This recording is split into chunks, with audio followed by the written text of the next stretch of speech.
Oi gente, tudo bem? Sejam bem-vindos aqui ao canal Conversa do PH, nesta segunda-feira à tarde. Hoje à tarde nós iremos conversar sobre o estágio de desenvolvimento das principais vacinas que estão prestes a serem disponibilizadas para a população mundial contra a Covid-19. Antes disso, porém, eu queria pedir a você para se inscrever aqui no canal, você que ainda não está inscrito, e agradecer a você que está inscrito, porque nós já ultrapassamos 8.000 inscrições aqui no canal. Muito obrigado pela atenção de vocês. Eu sou o Paulo Henrique, biólogo e dentista, mestre e doutor em microbiologia e imunologia e professor da Universidade Estadual aqui no Piauí. Pois é, como muitos de vocês já sabem, eu testei no sábado positivo para a Covid-19, estou aqui isolado na minha casa e hoje eu fiz um apanhado geral para que vocês compreendam em que pé está o desenvolvimento de cada uma das mais importantes vacinas que estão prestes a serem disponibilizadas para a população, para a gente controlar essa pandemia de Covid-19. Eu também no final de semana comecei uma série de vídeos relatando como eu estou me sentindo com a Covid-19. Mas o vídeo sobre a segunda fase do desenvolvimento da doença eu só vou postar na quarta-feira, que é quando eu vou ter passado pela fase intermediária da doença. Eu estou anotando aqui os sintomas e os sinais que eu estou sentindo e na quarta-feira eu explico para vocês como é essa segunda fase da doença vivenciada mesmo. Bom, eu vou começar falando um pouquinho a respeito das vacinas e eu queria mostrar para vocês aqui uma tela onde eu explico em linhas gerais como é que se constrói uma vacina, no caso para a Covid-19. Acompanha só aqui comigo. E, gente, o passo inicial para o desenvolvimento de uma vacina é exatamente o sequenciamento do material genético do coronavírus. Então, em janeiro, foi extraído um vírus de um paciente que tinha Covid-19 e a sua informação genética foi sequenciada, ou seja, os cientistas descobriram qual era a sequência de bases, qual era a sequência do material genético do coronavírus. E eles concluíram que o coronavírus tem 29.903 letrinhas dessas que representam os seus nucleotídeos do material genético. O passo seguinte foi estabelecer o desenho da vacina. E o pontapé inicial foi exatamente o sequenciamento do material genético do vírus. Rapidamente os cientistas perceberam que esse espículo, essa espinhazinha avermelhada do coronavírus, é a parte dele que estimula o nosso sistema imunológico. E daquele sequenciamento do material genético anteriormente, que foi feito de 29.903 letrinhas, os cientistas perceberam que 3.831 eram as responsáveis pela produção desse espículo do coronavírus. Viram só? Então a primeira providência foi exatamente sequenciar o material genético do coronavírus para entender esse material genético. E a ciência conseguiu fazer isso em apenas 60 dias. Logo em janeiro desse ano já havia sido feito o sequenciamento do material genético, inclusive aqui no Brasil por uma brasileira, que foi a pioneira nesse sequenciamento. A partir daí foi se identificar qual a parte dessas 29.000 bases que compõem o material genético do vírus, qual é a parte responsável pela produção daquele espículo. E aí encontrou-se qual a sequenciazinha responsável pela produção do espículo e esse passou a ser o alvo do desenvolvimento das vacinas pelo mundo afora. Das mais de 200 pesquisas que estão tentando encontrar uma vacina eficaz para a Covid-19, 3 se destacaram rapidamente. A AstraZeneca em parceria com a Universidade de Oxford, a Pfizer em parceria com o laboratório alemão BioNTech e a Moderna, o laboratório Moderna, que é um laboratório norte-americano. E eu quero mostrar para vocês como é que essas vacinas funcionam a partir do seu desenvolvimento. Acompanhe aqui comigo. Uma vez estabelecido o desenho das vacinas, vários laboratórios pelo mundo afora começaram a fazer os seus protótipos de vacina. Eu vou falar um pouquinho agora a respeito da vacina da Moderna e da Pfizer, porque as duas utilizam o mesmo desenho tecnológico. A mensagem é codificada em uma molécula de RNA que é encapsulada em uma membranazinha de lipídio. E esse RNA é o RNA exatamente que produz as espículas do vírus. Já na vacina de Oxford, em parceria com o laboratório AstraZeneca, a mensagem é traduzida em um DNA e é colocado dentro de um adenovírus de resfriado de chimpanzé. Esse adenovírus, portanto, é utilizado como vetor, inoculando na pessoa o DNA que codifica para a produção da espículazinha do vírus. Note que, independentemente de os laboratórios usarem tecnologias diferentes, o objetivo é o mesmo. O laboratório Pfizer e o laboratório Moderna utilizam um RNA do vírus que é introduzido em nosso corpo para estimular a produção daquele espículo do vírus. E esse espículo vai então estimular o nosso sistema imune a produzir defesas. Já o laboratório AstraZeneca, em parceria com a Universidade de Oxford, utilizam um DNA dentro de um vírus de resfriado de chimpanzé, mas para fazer a mesma coisa, estimular no nosso corpo a produção daquele espículozinho do coronavírus para que ele estimule o nosso sistema imunológico a produzir defesas. E é assim que a coisa funciona. Acompanha aqui comigo. A vacina Moderna Pfizer, uma vez introduzidas, vão fazer com que o RNA penetre nas nossas células humanas e comece a orientar a produção do espículo do coronavírus.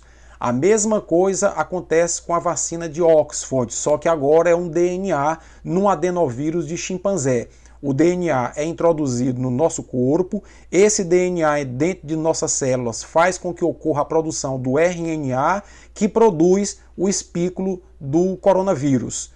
Em ambos os casos, o espículo, uma vez produzido, note que apenas por caminhos diferentes, mas o objetivo é o mesmo, esses espículos produzidos por nossas células, são espículos do coronavírus, farão com que células dendríticas, que são células do nosso corpo, comecem a estimular o nosso sistema de defesa a produzir defesas contra o coronavírus. A resposta imune, então, produzida se dá da seguinte forma: uma vez que o nosso sistema imune é estimulado, ele vai induzir a produção de linfócitos B e esses linfócitos B produzem anticorpos. Os anticorpos se ligam ao coronavírus que eventualmente entre no corpo da pessoa vacinada, neutralizando, bloqueando a capacidade desse vírus invadir as nossas células.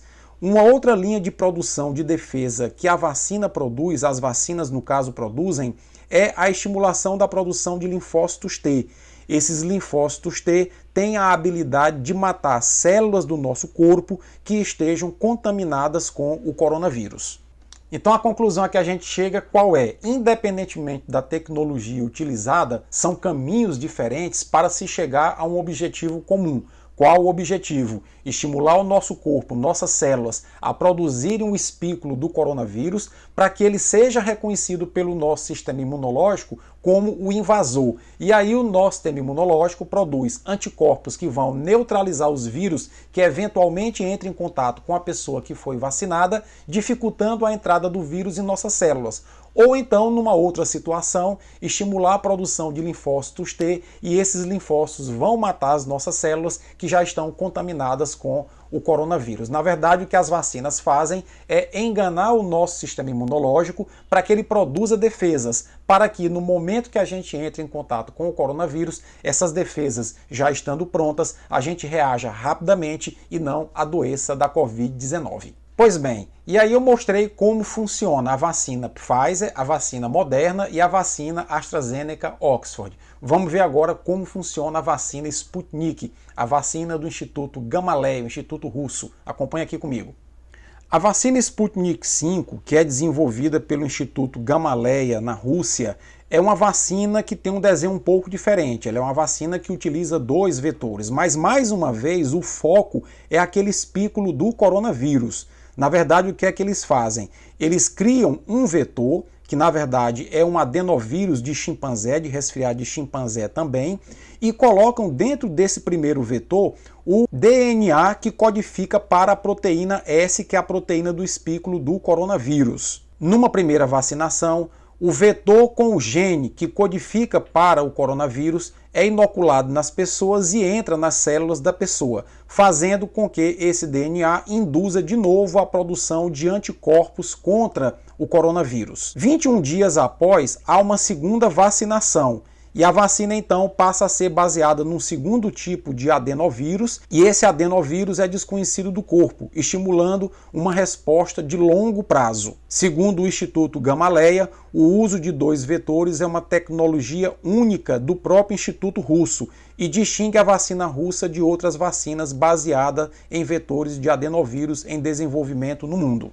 Então, basicamente, você observa que a tecnologia que o Instituto Russo está utilizando é muito parecida com a tecnologia que é utilizada pelo laboratório AstraZeneca com a Universidade de Oxford. A única diferença é que eles utilizam dois vetores virais, dois vírus, dois adenovírus de resfriado de chimpanzé, na primeira vacinação e na segunda vacinação, para dar um reforço e garantir uma memória imunológica de longo prazo. Essa é a teoria na qual o Instituto Russo se baseia. E por fim, vem a Coronavac do laboratório Sinovac, o laboratório chinês Sinovac, que está sendo desenvolvida em parceria aqui no Brasil com o Instituto Butantan. Acompanhe aqui comigo a explicação de como funciona essa vacina. A vacina Coronavac do laboratório Sinovac, o laboratório chinês, ela funciona da seguinte forma. Um vírus, um coronavírus ativo é isolado em laboratório e os cientistas em laboratório fazem com que esse coronavírus ativo se multiplique dentro de células. Quando se tem uma grande quantidade desses vírus multiplicados em laboratório, eles são coletados e são neutralizados com produtos químicos, ficando, portanto, inativos. Uma substância chamada adjuvante é introduzida, que é para facilitar a reação imunológica ao vírus, e ele é introduzido no corpo, estimulando o nosso sistema imunológico. De todas as vacinas apresentadas até agora, a vacina chinesa é o feijão com arroz das vacinas, ou seja, é a vacina de tecnologia mais simples e é a vacina que tem uma tecnologia já amplamente consagrada. Tecnologia essa, inclusive, que o Instituto Butantan domina muitíssimo bem. Bom, na verdade, o que é que os chineses fizeram? O feijão com arroz. Eles pegaram o coronavírus ativo, fizeram esse coronavírus se multiplicar em laboratório, colocaram substâncias químicas para neutralizar o vírus, ele fica inativo, e colocaram uma substância chamada adjuvante que facilita que esse coronavírus estimule o nosso sistema imunológico. Ele não causa doença porque ele é inativo. E uma vez que ele é apresentado ao nosso sistema imunológico com um adjuvante, ele potencializa uma resposta imune, conferindo proteção à pessoa que tomou a vacina. É uma vacina muito segura, muito eficaz e eu aposto muito nessa vacina. E aí vem a pergunta: quanto custa essas vacinas? Em que fase de desenvolvimento elas estão? O Brasil vai adquirir essas vacinas? E é isso que eu vou te mostrar agora. Acompanhe aqui comigo. Bom, então eu fiz uma pesquisa em vários parâmetros, comparando todas as vacinas que eu citei até agora, são as vacinas mais promissoras e as que estão mais próximas de serem disponibilizadas à população. Primeiramente, falando de preço por dose. O laboratório Pfizer divulgou que a dose da sua vacina já convertida para o real deverá ficar em torno de R$ 96. O laboratório Moderna é um pouco mais caro, R$ 135 a dose. O laboratório AstraZeneca, em parceria com a Universidade de Oxford, divulgou que a sua dose deverá ficar em R$ 19. A vacina Sputnik está estimando em R$ 107 a dose e o laboratório chinês Sinovac ainda não divulgou dados sobre o possível valor da sua dose. Note, portanto, que em relação a preço, a vacina AstraZeneca é aquela que vai apresentar o melhor benefício, a vacina de Oxford. Bom, um outro parâmetro que eu queria mostrar para vocês é a eficácia divulgada após a conclusão da fase 3. O laboratório Pfizer, juntamente com o laboratório BioNTech alemão, divulgou que a sua vacina tem uma eficácia de 95%. O laboratório Moderna diz que a eficácia da sua vacina é de 94,5%. O laboratório AstraZeneca diz que a eficácia é de 90%. Quando é administrada uma meia dose inicial, isso gerou uma controvérsia e o laboratório já admite que vai ter que refazer esses testes com a meia dose inicial, resultando possivelmente em atraso dessa vacina. O laboratório Gamaleya divulgou que a vacina russa, a Sputnik, tem eficácia de 92% e a Coronavac, que é a vacina chinesa, o laboratório Sinovac divulgou dados preliminares de uma eficácia de 97%. No início de dezembro, o laboratório promete divulgar o relatório com a eficácia final dessa vacina. Um outro aspecto a ser analisado é a temperatura de conservação das vacinas. De acordo com o laboratório Pfizer, suas vacinas têm que ser conservadas a uma temperatura de menos 70 graus centígrados. Entretanto, eles ressaltaram que as suas vacinas suportam a armazenagem em gelo seco por até 15 dias. Já o laboratório Moderna diz que suas vacinas deverão ser conservadas a uma temperatura de menos 20 graus Celsius, entretanto, elas suportam armazenagem em geladeira comum por até 30 dias.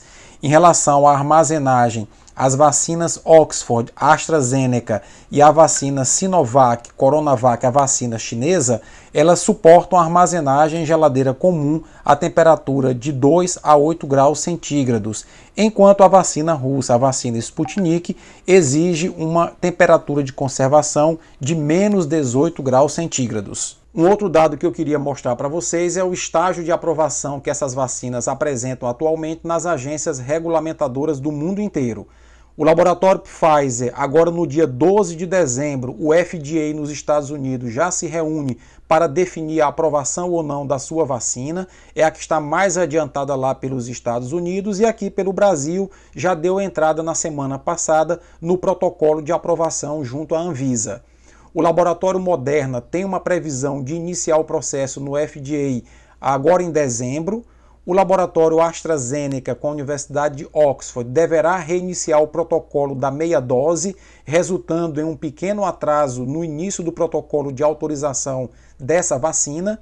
O laboratório Gamaleya, que está por trás do desenvolvimento da vacina Sputnik russa, já tem a aprovação lá na Rússia e está em processo de tramitação na agência europeia para obter a autorização. O laboratório Sinovac, que está por trás do desenvolvimento da vacina Coronavac, tem o início previsto do processo de autorização, inclusive aqui na Anvisa no Brasil, para o mês de dezembro. E por fim eu queria mostrar para vocês quais vacinas o Brasil está pretendendo adquirir a partir de informações extraídas do próprio Ministério da Saúde e do governo do estado de São Paulo. Então, as vacinas do laboratório Pfizer e do laboratório Moderna, elas serão alvo de um consórcio chamado COVAX Facility, que está sendo organizado pela Organização Mundial da Saúde, que o Brasil aderiu no mês passado. Então, essas duas vacinas possivelmente deverão ser adquiridas via esse consórcio organizado pela Organização Mundial da Saúde. Já a vacina do laboratório AstraZeneca com a Universidade de Oxford, que está sendo testada aqui no Brasil pela Fiocruz em parceria com a Unifesp, prevê que o laboratório AstraZeneca em 2021 mande para o Brasil 100 milhões de doses iniciais e transfira a tecnologia para a Fiocruz continuar a produção em território brasileiro. O laboratório Gamaleya, que está desenvolvendo a vacina Sputnik, está em negociação com laboratórios brasileiros e o governo do estado do Paraná, mas ainda sem uma definição. E o laboratório Sinovac, que está por trás da organização da vacina Coronavac, a vacina chinesa, prevê encaminhar para o Brasil 6 milhões de doses iniciais agora em dezembro e liberar a tecnologia para o Butantan produzir, segundo o governo de São Paulo, 100 milhões de doses em 2021. Então, por tudo que eu coloquei aqui para vocês, deu para a gente dar uma olhada geral no desenvolvimento das vacinas, a tecnologia que cada uma utiliza, os prós e contras de cada uma. Tudo na vida tem prós e contras, com as vacinas é a mesma coisa. E a conclusão óbvia a qual nós podemos chegar, ou melhor, as conclusões, eu acho que nós podemos tirar duas conclusões disso, é que uma só vacina não vai atender toda a demanda do Brasil e do mundo. É necessário que o nosso governo esteja atento, como lá nos Estados Unidos, a quais vacinas poderão ser adquiridas para que nós possamos ter uma maior variedade de vacinas e assim proteger a população. Existem vacinas com a maior exigência de conservação que certamente atenderão bem aos grandes centros urbanos, como a vacina da Pfizer e a vacina do laboratório Moderna. Outras vacinas exigem uma menor logística e um menor rigor na conservação, como a vacina AstraZeneca Oxford e a vacina chinesa Coronavac. Essas vacinas poderão facilmente ser distribuídas na rede do SUS porque exigem simplesmente refrigeradores comuns.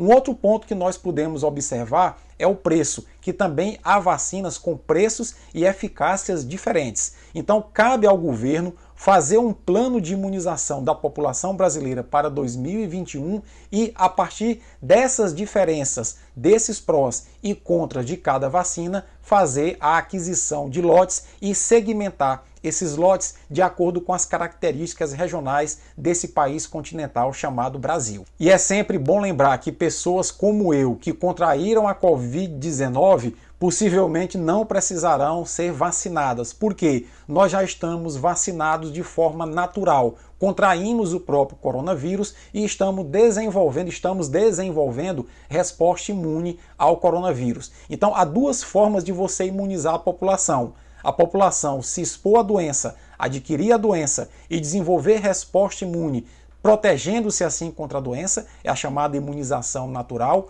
O risco é a mortalidade das pessoas. E a gente tem que então prevenir que as pessoas se exponham ao vírus, porque a gente não sabe quantas pessoas irão morrer a partir disso. E uma outra forma é imunizar, como eu expliquei agora há pouco, porque você também protege as pessoas com alto grau de segurança, uma vez que as reações adversas à vacina são muito pequenas e normalmente vacina não mata ninguém. Ao contrário, protege as pessoas. É importante, portanto, que a gente tenha esse equilíbrio e tenha essa compreensão. De certo, também fica uma outra conclusão, que poderia ser a terceira conclusão desse vídeo, é que no máximo até o primeiro semestre do próximo ano, nós teremos várias vacinas disponíveis para a população. Lembrando sempre que, como a demanda é muito grande, os governos mundiais deverão priorizar profissionais da área da saúde que estão na linha de frente se expondo ao coronavírus e deverão priorizar as pessoas com comorbidades que fazem parte do grupo de risco. A partir daí, a vacina começará, ou as vacinas começarão a chegar nas demais pessoas. Eu espero ter podido esclarecer vocês e atualizar sobre como está o desenvolvimento das vacinas. Se você gostou, dá uma curtida, compartilha, deixa teu comentário, tua crítica, que são sempre bem-vindos. Forte abraço e até a próxima.